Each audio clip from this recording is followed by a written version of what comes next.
बिहार विधानसभा चुनाव में मिली हार को रजत महागठबंधन अब तक पचा नहीं सका है। रजत को अब भी सरकार बनाने की उम्मीद है।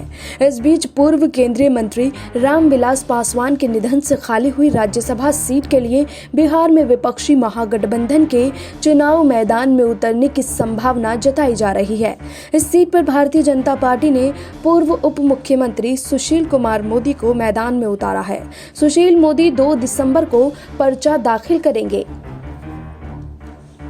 इस बीच महागठबंधन के सूत्रों ने कहा कि चिराग पासवान ने अपनी मां रीना पासवान को इस सीट से मैदान में उतारने पर विचार करने के संकेत दे दिए हैं। वहीं महागठबंधन की तरफ से उन्हें पूर्ण समर्थन का आश्वासन भी दिया गया है।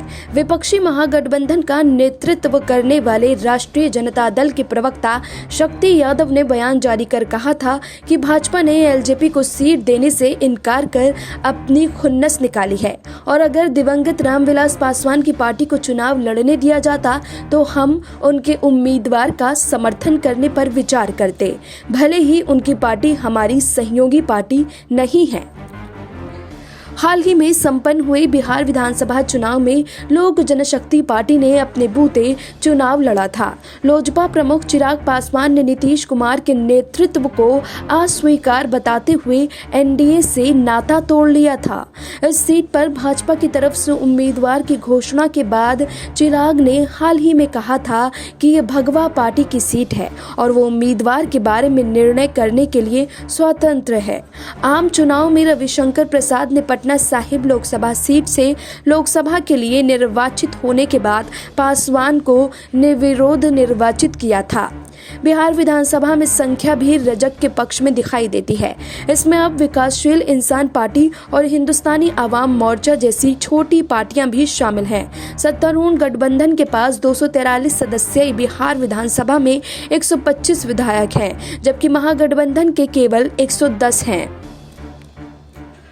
विपक्षी महागठबंधन को अब असदुद्दीन ओवैसी के एआईएमआईएम से उम्मीद है, जिनके पास सदन में 5 विधायक हैं। महागठबंधन का मानना है कि इस चुनाव में रीना पासवान की हार रजक द्वारा दलित समुदाय के एक बड़े वर्ग को नाराज करना होगा। महागठबंधन सूत्रों ने यह भी कहा कि अगर चिराग पासवान सकारात्मक प्रतिक्रिया के साथ बाहर नहीं आए तो गठबंधन फिर भी अपने उम्मीदवार को मैदान में उतार सकता है, जो कि सत्ताधारी रजक के साथ ताकत का एक और परीक्षण होगा।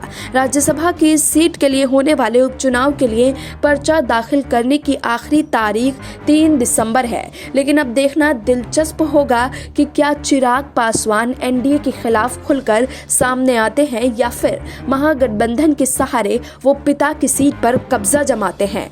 Bureau report SPN9 news.